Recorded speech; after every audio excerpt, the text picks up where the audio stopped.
Just devastating, devastating news on the state of retirement in America today. It's just devastating. That Bo Jiden, how dare he? I just had a bug crawling on me, a mosquito. Freaking mosquitoes, they love me because I'm so sweet and tasty. Just devastating.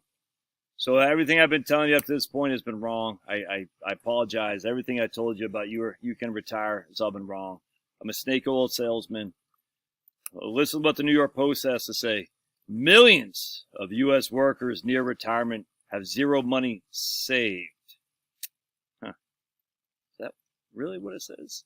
Millions of U.S. workers near retirement have zero money saved. There's a play on words here, and it freaking ticks me off. All right, let's read this. Only 1 in 10 low-income workers between the ages of 51 and 64 had any retirement savings. Yet the New York Post would say have zero money saved. Retirement savings and zero money saved aren't synonymous necessarily. You can have money saved without retirement savings, New York Post. Who wrote this? Adriana Diaz, you freaking, you NPC. That's in stark contrast. We're going to read this real quick, the GAO report too, because it's so freaking stupid. That's in stark contrast to the 9 in 10 high-income households that reported some kind of retirement account balance. Okay. That same group enjoyed a surge in their median retirement assets because the stock market did well. And here's Sheldon Whitehouse from Rhode Island. After a lifetime of work, all Americans should be able to retire with dignity. But today, millions of Americans are retiring in no savings. All right, again, we didn't say no savings, no retirement account. And by the way, so you're saying that they have no dignity right now, Sheldon? Is that what you're saying? You're saying those people who don't have a retirement account have no dignity? You racist scumbag. You know why you're saying that? I'll stang too. I'll tell you why he's saying you don't have any dignity. You have no dignity. And I'll show you why he's a scumbag for saying this, because it's so mind-bogglingly obvious if you just think this through. Well, all these racial disparities persist because whites are crushing. Apparently everybody else isn't crushing, I guess. Find that white households were more likely to have money set aside and had double the median balance than households of all other races. I shared this with my wife earlier today. I just got chuckled. We'll go in the GAO thing here in just a second. But we got to talk about Teresa Girardelli, the chocolatier, the chocolatier heiress, whatever. She's not, but I don't know how to say her name. I don't care. I call her Girardelli, whatever that chocolate company is. And they have good chocolate. Nearly 7 in 10 Americans plan to retire, but only 42% think they can. All right. What is depressing about the GAO is that we're looking at people's right about to retire. Huh? We're looking at people right about to retire, says Teresa. Anytime there's bad news, we talk to Teresa. She'll, oh my goodness, it's all coming apart. They've lived their whole lives, their working careers, under this new system of voluntarily defined contribution plans, a decrease in defined benefit plans, and a decrease in Social Security benefits? What? Teresa, when did we ever had a decrease in Social Security benefits? Why did we go to this new voluntarily system, this new system from 1974? Why did we do that under ERISA? Teresa, you want to take a gander? So I interviewed again my man Andy Biggs from the AEI, American Enterprise Institute. And he knows Teresa. I said, why is she like this? And he said, he just chuckled, all politics. He goes, I know her. She's actually a nice person. But I said, she's misleading people to do. There's no other way around that. You could be nice and still be evil, and she's committing evil atrocities here, even though she might be a nice lady. Why did we go to ERISA to begin with there, Teresa? You want to take a guess? Because the pensions were falling apart. That's why we did. You got to know this. You got to know this. On top of that, do you think the pensions are all that great right now? Just talked to a guy the other day. He and his wife's pensions can go kaboom. The pension they're on right now. They get, oh boy, there goes a chipmunk. Hopefully Finn didn't see him because Finn would be going nuts. The pensions that they're on is dead. They're about 5 to 6 years gone. ERISA didn't stop that. You ever talk to a freaking airline pilot, Teresa? What happened to their pensions? You freaking clown. PBGC stepped in, didn't give them half of what they're promised. The staggering decline. Let's see these words. And retirement savings among millions of Americans. Let's see what they say. The staggering decline in retirement savings among millions of Americans. Let's click that. And we're going to say, I'd like to see, where's it? So, Adriana, staggering decline among retirement savings leads us to this article. These are the highest and lowest paying majors. What? Oh, don't worry. But then we say millions of Americans. So that took us there. And then we say this, millions of Americans are financially unable to retire. And this is going to be from what? From March, regurgitating the same stuff over and over again. That is our media for you. They regurgitate the same crap. So let's keep going down here. It just is such a... I hate the media. I hate them. Oh, my goodness. All right, so the staggering decline in retirement savings among millions of Americans comes down to two major factors: widening income inequality and a tax system that provides more savings benefits to the rich. That's what Giardelli claims. Because the rich put money into retirement accounts and the poor don't. So the rich benefit from the tax deferrals. But you know what else the rich have to do? They have to pay the taxes later on down the road. Hey, I'm all down. If you don't want to make it all no pre-tax money, let's do it. I'm all okay for that. No pre-tax money. Let's do it. I got no problem with that. To the GAO claim that comes down to two major factors: widening income inequality and a tax system that provides more savings to benefits the rich. Interesting. Retirement savings don't come from inheritance. They don't come from gifts. They come mainly from earnings. So when you have an earnings growth gap, you're going to have a retirement asset. And by the way, there was an article that when I linked to this right here, this woman, she just didn't say, they give an example of a woman who adopted 3 children, which is great. That's fantastic. But she didn't save anything. At some point, you got to say, how much you spending there, sister? How much you got coming in? Are you spending more than you got coming in? That's a problem. Maybe we shouldn't get those tattoos. Maybe we shouldn't update our phones. Maybe we shouldn't eat freaking ribeye. You're not entitled in the United States to wake up and have all this stuff given to you. There are some responsibility. It used to be if you don't work, you don't eat. We need to go back to that. The study from the Federal Reserve's Survey of Consumer Finances show that low-income workers had median earnings of $19,000. What? That's weird because I got a daughter right now who's working at a kennel, whatever they're called, for dogs. She's a low-income worker. She works part-time, probably freaking 500 hours a year, if even that. She's a low-income worker, so we're going to throw her in with somebody else who's making $25,000 at Papa John's. We're going to say, look, the low-income worker is only making $19,000 a year. Well, Chloe is a low-income worker who's 19 years old and just starting out. The other guy at Papa John's might suck to be that guy, but check this out. When the economy, the problem is larger in the United States, is larger than the United States. The UN says, okay, whatever. From records from 1970 to 2018 showed that the median income for high-income American households rose 64%, while the median income for low and middle-income saw their earnings increase 43% and 49%. Okay, that's okay. And by the way, the people who are the high-income don't necessarily are the high-income in the future. There is these things called ebbs and flows. All right, let's keep going.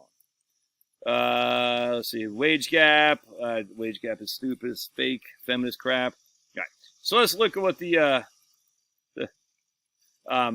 America today, 55% of senior citizens are trying to survive on less than $25,000 a year. So let's go back to, if you only have what Sheldon Whitehouse said, and I'm not going to look at that study right now, because that's the Federal Reserve study, but right here. They have no dignity. They should be able to retire with dignity. So basically implying that if you don't have enough savings, you're not retired with dignity. All right, so what does that mean? Does Sheldon Whitehouse not know how Social Security works? It replaces 90% of your wages for the low-income people. So when you factor in a 7.65% right out the gate to FICA and probably another 5% in federal and state tax, you're actually making more money on Social Security there, Sheldon Whitehouse, you clown, than you are working. That's just a fact, because Social Security replaces 90%. All right, we know that there's 3 bend points. The first bend point is 90%, second bend point is 32%, and the third bend point is 15%, which most of us won't get to. So Social Security replaces 90% of basically the first $12,000 of adjusted wage index. Yeah. So if you don't have dignity while you're working at $19,000 a year, then why would you have dignity when you're getting $15,000 a year in Social Security And then on top of that, you're also going to have to pay FICA and all that. You're basically it's a wash, essentially. So basically you're saying people who are working right now don't have any dignity. You freaking racist clown. Because remember, the whites are the one making out like a bandit. We're just, people just give us money, the white privilege. I just show up, people say, take my money, Josh. So watch this article here too. I had a chuckle at this. This is the GAO that they're regurgitating. Retirement account disparities has increased by income and persisted by race. Now check out the guy's name who wrote this. Oh, Chris Nguyen. Chris Nguyen. What's Nguyen? That's a Vietnamese name. Asian, right? So notice the racial, white, black, Hispanic, other. Huh. So we're throwing American Indians, we're throwing Asians, we're throwing, I don't know, you name it. We're throwing in there to other. Yeah, guess what happens in the United States? If you're Asian, you actually have more money. You're making more money than whites. Isn't it weird how they want to pick on whites all the time? Look, whites are doing so much better than all the races. So I was talking to my wife about this today. It's kind of like when you throw, so you got blacks are I guess Hispanics are the second largest minority, 100%. But if you take Asians separately, you'll notice that Asians actually make more money than whites. All right, it's all they want, this white privilege crap. White privilege, white privilege, white privilege. They say, hey, but if you take Asians, that includes Indians, by the way, they make more money than whites do. That's just a fact. That's just a fact. And oddly, that Chris Nguyen, who's of Asian descent, obviously Vietnamese, doesn't want to point that out. Why would he not want to point Asians out there? You know why? Because they want to blame whitey stuff. That's what they want. You know what they don't say in here? It's weird. What don't they say? Retirement account disparities have increased by income and persisted by race. They don't say one thing and one thing only, marriage status. Let's check this out. According to Georgia State, right down there in downtown Atlanta, only 29% of blacks are married. All right, let's see what we got for white. Well, I'm not going to do too much diving in. I probably wasted 10 minutes trying to find this information. But anyway, in 2018, 62% of white women were married in the U.S., ages 25 to 54, compared to only 32% for black women. The racial marriage gap has important implications of inequality in the well-being of children and saving your retirement savings account. So why isn't Chris Nguyen talking about marriage as opposed to race? Because we know it's all about pushing the narrative that whites, we just show up and people just lay this red carpet down. I'm sick of hearing that crap. I'm sick of it. We save money. But check this out, too. I had a chuckle at this. Watch this. If I can get over here. So let's look at this article right here. I laughed my kahoonies off here. Let me find it. Here's the NPC, Adriana, and she's going to come down here, and we're going to see that the U.S. has been seeing an increasing gender gap between men and women. Oh, look, no whites in here, no white men.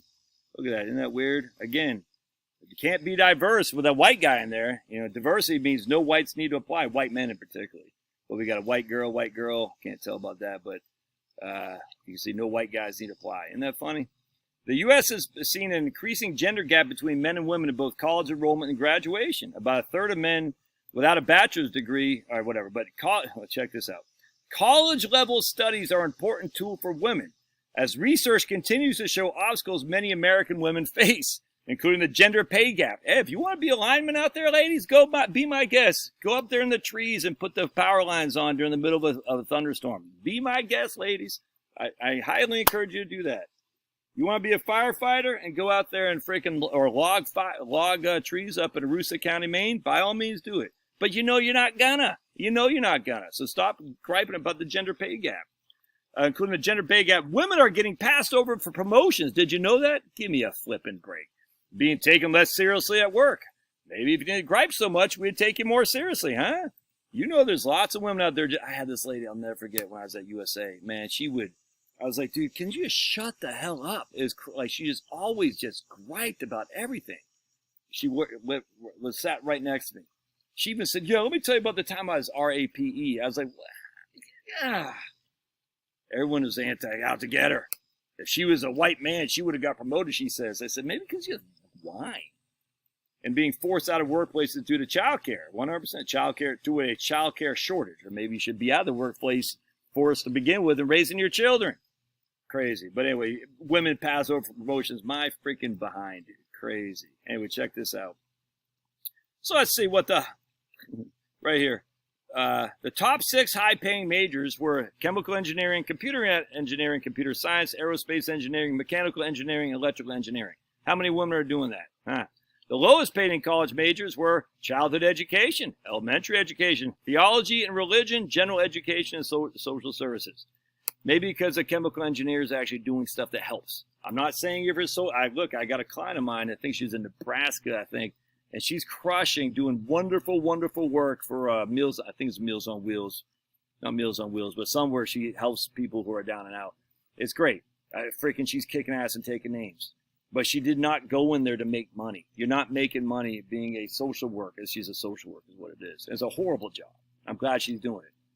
But at the end of the day, she's a service. The chemical engineers, the mechanical engineers, the computer science people, they're doing stuff that's different, that's profitable for the country.